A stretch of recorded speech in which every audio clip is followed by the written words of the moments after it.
Video like जरूर कर लीजिए और ऐसे वीडियो लगातार फ्री में पाने के लिए चैनल को तुरंत सब्सक्राइब कर लीजिए और बेल आइकन को जरूर टैप कर लीजिए ताकि आगे भी सारे वीडियो आपको मिलते रहे। यूट्यूब में फॉलो करते हैं तो प्लीज ये वाला फ्री टेलीग्राम चैनल जरूर ज्वाइन कर लीजिएगा। सारे नोटिफिकेशन सारे अपडेट यहीं पे आते हैं, ध्यान रखिए।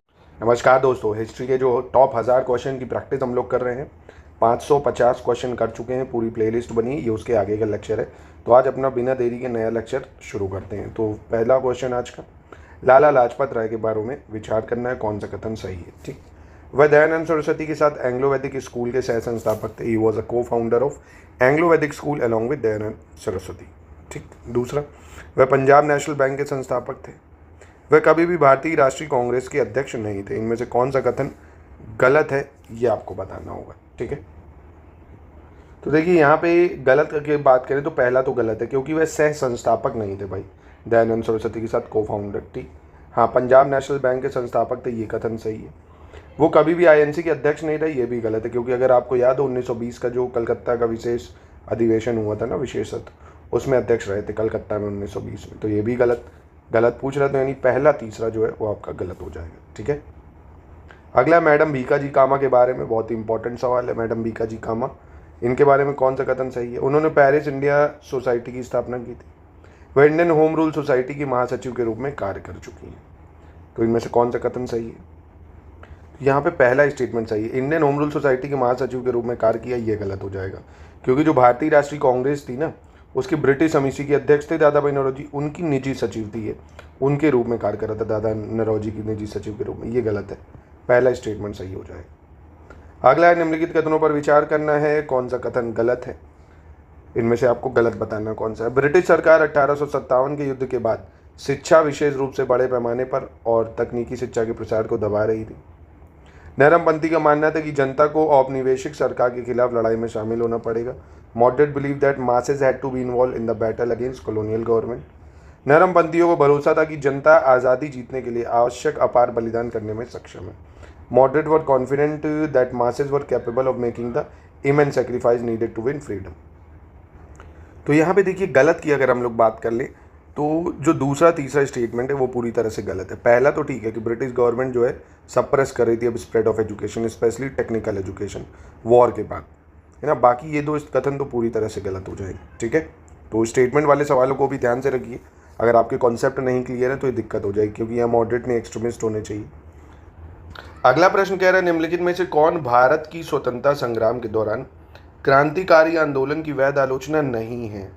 Which of the following is not a valid criticism of revolutionary movement during India's struggle for freedom, है ना। जो फ्रीडम स्ट्रगल चल रहा था, क्रांतिकारी मूवमेंट, इसमें कौन उसकी वैध आलोचना है ही नहीं। ठीक है, यानी वे भ्रम में थे कि कुछ व्यक्तियों को मारकर वे देश को मुक्त कर सकते हैं। They unrealistically believe that by killing few individual they could free the country. Number 1, उन्होंने जनता को एकजुट करने के लिए काम किया और बड़े समूहों में काम किया। वे महसूस नहीं कर सकते थे कि सभी हिंसा के लिए सक्षम नहीं है, है ना। They could not realise that all are not capable of violence. तो इनमें से इंडियन फ्रीडम स्ट्रगल का, रेवोल्यूशनरी मूवमेंट का वैध क्रिटिसिज्म क्या है, वो अगर आपको पता है तो आप बता सकते हो इसको। देखो, उन्होंने जनता को एकजुट करने के लिए काम किया और बड़े समूह काम किया, ये गलत है भाई, है ना। ये तो मॉडरेट लोग कर रहे थे, रेवोल्यूशनरी लोग तो भाई मार रहे थे लोगों को ना। ये लोग क्रांतिकारी थे एक तरह से, है ना, रेवोल्यूशनरी मूवमेंट चला रहे थे। तो दूसरे स्टेटमेंट जो है ये वैध आलोचना नहीं है, ये तो वैध आलोचना है, वैलिड आर्ग्यूमेंट है, बिल्कुल ठीक, ये वैध आलोचना नहीं है। ठीक है, चलिए क्वेश्चन नंबर 55 देख लेते हैं। 55 क्या कह रहा है। कह रहा है, which of the following were the reason for the rise of growth of militant nationalism. निम्न में से कौन उग्रवादी राष्ट्रवाद के विकास के कारण थे। पहली चीज, एक, प्रशिक्षित नेतृत्व का उद्भव, यानी एमरजेंस ऑफ ट्रेंड लीडरशिप। उपलब्धियों के साथ साथ मॉडरेट के तरीकों से असंतोष, यानी dissatisfaction with the achievement as well as method of moderates. शिक्षा के विकास का प्रभाव, जागरूकता और बेरोजगारी में वृद्धि। Impact of growth of education, increase in awareness and unemployment. ठीक है, तो इसमें से ग्रोथ मिलिटेंट नेशनलिज्म का कारण ये तीनों ही हो जाएंगे, बिल्कुल ठीक स्टेटमेंट। अगला सवाल है, अगर ये कहा जा सकता है कि सुधारों का यह अध्याय प्रत्यक्ष या परोक्ष रूप से भारत में एक संसदीय प्रणाली की स्थापना का नेतृत्व करता है, तो मैं व्यक्ति के तौर पर मानता हूँ इससे कुछ भी नहीं होगा। यह कथन किसने दिया था, इंग्लिश में भी देख लेते हैं। If it could be said that this chapter of reform led directly or indirectly to the establishment of parliamentary system in India, I for one would have nothing at all to do with it. ये statement किसके द्वारा दिया गया था? तो ये statement दिया गया था मॉर्ले मिंटो, जो रिफॉर्म आया था 1909 में ना, लॉर्ड मॉर्ले द्वारा, है ना, इन्होंने इसको दिया था। जो सुधारों ने भारतीय राजनीतिक समस्या का कोई जवाब ही नहीं दिया, तो उसके लिए लॉर्ड मॉर्ले ने ये स्पष्ट किया था। क्वेश्चन नंबर 57 देख लेते हैं क्या कह रहा है क्वेश्चन 57। 20वीं शताब्दी की शुरुआत में चरमपंथियों के पतन के कारण के बारे में कौन सा कथन सही है? Which of the following statement about the reason behind decline of extremist during early 20th century, ना, क्या कारण था इनके डिक्लाइन होने का? पहला, तिलक को दोषी माना गया और 6 साल की सजा सुनाई गई। लाला लाजपत राय की सक्रिय राजनीति से सेवानिवृत्ति। अरविंदो विदेश के लिए रवाना हुए। चरमपंथी एक प्रभावी वैकल्पिक पार्टी का आयोजन करने में सक्षम नहीं थे। Extremist were not able to organise an effective alternative party. तो देखिए यहाँ पे पहला तो ठीक है, इनको जेल जाना पड़ गया भाई 6 साल के लिए। लाला लाजपत राय सक्रिय राजनीति से सेवानिवृत्त नहीं हुए थे, अरविंदो जो थे ये सेवानिवृत्त हो गए थे, लाला लाजपत राय चले गए थे विदेश। तो ये 2 स्टेटमेंट तो गलत हो गए। चौथा भी सही है, यानी पहला चौथा सही हो जाएगा, क्योंकि लाला लाजपत राय विदेश चले गए थे, अरविंदो और जो BC पाल थे ना, वो सक्रिय राजनीति से रिटायर हो गए थे। चलो क्वेश्चन नंबर 58 देख लेते हैं। निम्नलिखित 20वीं शताब्दी की शुरुआत में क्रांतिकारी सक्रियता के उद्भव के कारक नहीं थे। Which of the following were not the factor in emergence of revolutionary activism in early 20th century? स्वदेशी आंदोलन और असहयोग आंदोलन, प्रभावी नेतृत्व का अभाव, यानी Swadeshi movement, non cooperation movement, lack of effective leadership. तो यहाँ पे देखिए कह रहा था कौन सा कारक नहीं है, तो नाइदर 1 नाइदर 2 इसका ऑप्शन होना चाहिए। क्यों? क्योंकि ये दोनों ही कारक इसके सही हैं। इनमें कह रहा कौन से नहीं है, तो दोनों ही नहीं हो जाएगा। क्योंकि जो रेवोल्यूशनरी मूवमेंट आपको पता होगा, स्वदेशी मूवमेंट जब चला 1905 में, तो ये बहिष्कार आंदोलन चलाया गया, 1917 तक चला। दूसरा चरण सहयोग आंदोलन में चला, तो ये तो इसके कारण थे ही ना। ठीक है, चलिए अगला देख लेते हैं। खुदीराम बोस के संबंध में निम्नलिखित में से कौन सा कथन सही है, ये आपको बताना है कि कौन सा कथन इसमें से ठीक होगा। खुदीराम बोस को फांसी दिए जाने वाले सबसे कम उम्र के शहीद होने के लिए जाना जाता है। बोस ने जज किंग्सफोर्ड को ले जाने वाली गाड़ी पर बम फेंका था और बोस अलीपुर षड्यंत्र केस में आरोपी थे। तो इसमें से कौन सा सही होगा? तो देखिए पहला दूसरा तो सही है, क्योंकि इनको अलीपुर कंस्पायरेसी नहीं, मुजफ्फरपुर कंस्पायरेसी जो थी उसके तहत हुआ था, क्योंकि मुजफ्फरपुर में ही बम फेंका गया था खुदीराम बोस और प्रफुल्ल चक्की द्वारा 1908 में, है ना। तो इसमें से पहला और दूसरा स्टेटमेंट ठीक हो जाएगा। अगला, निम्नलिखित में से कौन सा सही मेल नहीं खाता है? Which of the following is not correctly match? ये आपको बताना है कौन सा सही मैच नहीं खाता है। पहला, अलीपुर षड्यंत्र केस प्रफुल्ल चक्की, दिल्ली षड्यंत्र मामला अरविंदो घोष, मुजफ्फरपुर षड्यंत्र का मामला रासबिहारी बोस, कानपुर षड्यंत्र केस मुजफ्फर अहमद। तो इनमें से कौन सा सही मैच नहीं खाता? बहुत ही आसान हो जाएगा ये। आई मैंने आपको बताया जो प्रफुल्ल चक्की और आपका खुदीराम बोस जो थे, ये मुजफ्फरपुर षड्यंत्र मामले में गए थे अंदर 1908 में। किस में गए थे? मुजफ्फरपुर, जो किंग्सफोर्ड के ऊपर हमला करा था इन्होंने। और अरविंदो घोष वगैरह ये अलीपुर षड्यंत्र मामले में गए थे अंदर, है ना।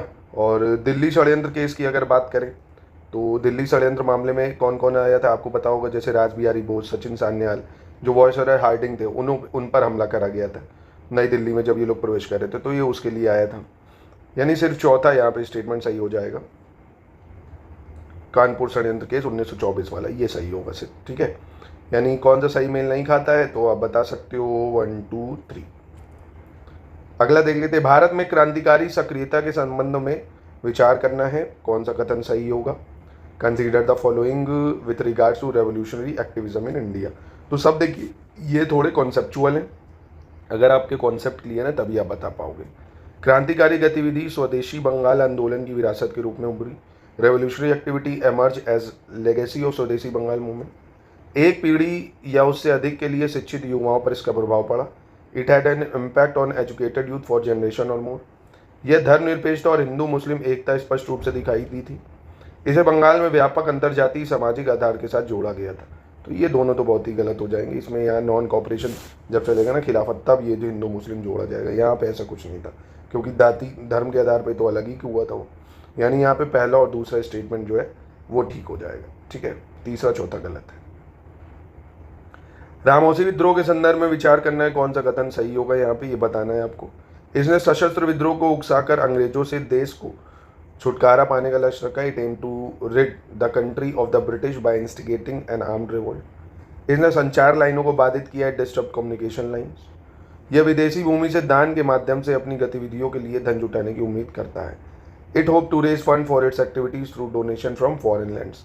तो यहाँ पे पहला दूसरा देखिए सही है, तीसरा वाला गलत हो जाएगा, ठीक है, क्योंकि फॉरेन लैंड से नहीं, ये डकैती इन सब के माध्यम से धन जुटाते थे ना। चलो अगला देख लेते हैं 63। मित्र मेला किसके द्वारा आयोजित किया गया था? मित्र मेला वॉज ऑर्गेनाइज्ड बाय, तो मित्र मेला ऑर्गेनाइज करा था विनायक दामोदर सावरकर, है ना। सावरकर उनके भाई ने 1899 में मित्र मेला की शुरुआत करी थी और 1904 में अभिनव भारत में इसको विलय कर दिया था बाद में, ठीक है, तो इसको याद रखना। निम्नलिखित में से पंजाब में उग्रवाद बढ़ने के कारण क्या थे? पंजाब में उग्रवाद बढ़ने के कारण क्या थे? बार बार अकाल पड़ना, भू राजस्व में वृद्धि, सांप्रदायिक शोर, बंगाल की घटनाओं से।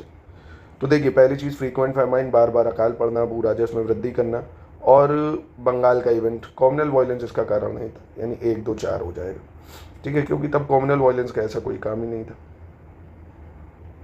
अगला है निम्नलिखित में से कौन सही तरीके से मेल नहीं खाता, ये आपको बताना है, कौन मैच नहीं कर रहा है। श्याम जी कृष्णा वर्मा भारतीय समाजशास्त्री, Shyam ji Krishna Varma the Indian sociologist. Madan Lal Dhingra जो थे वो Curzon Wyllie. Vinayak Damodar Savarkar Vande Mataram. Madam Cama Nashik षड्यंत्र केस। कौन सा सही मैच कर रहा है ये बताना है इसमें। तो वीडी सावरकर वंदे मातरम और madam Cama Nashik conspiracy case, ठीक है, 3 और 4 ये सही हो जाएगा इसमें। अगला सवाल है निम्नलिखित का सही मिलान करना है, कौन सा सही मैच कर रहा है ये आपको बताना है। इंडिया हाउस, स्वदेश सेवक होम, यूनाइटेड इंडिया हाउस और गदर पार्टी, इसमें आपको मैचिंग करनी होगी, मैचिंग कर दीजिए आप इसमें। जैसे इंडिया हाउस की बात करें तो इंडिया हाउस का सही क्या हो जाएगा? लंदन भाई, इंडिया हाउस कहाँ? लंदन में बनाया गया। स्वदेश सेवक होम ये वैंकूवर में बना, स्वदेश सेवक होम कहाँ बनाया गया? वैंकूवर में बनाया गया। यूनाइटेड इंडिया हाउस की अगर बात करें, कौन सा? यूनाइटेड इंडिया हाउस ये हो गया आपका सिएटल में और गदर सैन फ्रांसिस्को हो गया, यानी बी हो जाएगा इसका, ठीक है। अगला देख लेते हैं, निम्नलिखित को क्रोनोलॉजी में लगाना है आपको। Passage of Defence India Act, assassination of Curzon Wyllie, बड़ा डकैती और formation of India Home Rule Society, ठीक है, तो इसको क्रोनोलॉजी में लगा देते हैं। डिफेंस ऑफ इंडिया एक्ट इसकी शुरुआत कब हुई थी? 1915 में हुई थी, ठीक, 1915 में हुई थी। और formation of Indian home Rule society की बात करें और इंडिया हाउस की स्थापना लंदन में, ये 1905 में हुई थी, ठीक है। और बड़ा डकैती की बात करें तो दक्कन में 1908 में हुई थी बड़ा डकैती। और मदन लाल ढींगरा ने कर्जन विली की हत्या करी थी 1909 में। मदन लाल ढींगरा द्वारा कर्जन विली की हत्या 1909, डिफेंस इंडिया एक्ट 1915, बड़ा डकैती 1908, इंडिया होम रूल सोसाइटी 1905, ठीक है, बहुत ज़्यादा इंपॉर्टेंट है ये हो जाएगा बी। चलो 68 देख लेते हैं। वे 1909 में भारतीय राष्ट्रीय कांग्रेस के अध्यक्ष थे। उन्होंने 1916 में लखनऊ समझौते के तहत मुसलमानों के लिए अलग निर्वाचक मंडल का विरोध किया। वे गंगा महासभा के भी संस्थापक थे। किसके बारे में बात कर रहा है ये? इसका सही उत्तर क्या हो जाएगा? तो ये महामना मदन मोहन मालवीय की बात कर रहा है, ठीक है, 1909 में अध्यक्ष थे।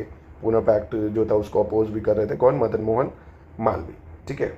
चलो 69 नंबर देख लेते हैं, कौन सा कथन सही है? युगांतर आश्रम गदर पार्टी का मुख्यालय था। Yugantar Ashram was the headquarter of Ghadar Party. Ras Bihari Bose और सोहन सिंह भागना गदर पार्टी से जुड़े थे।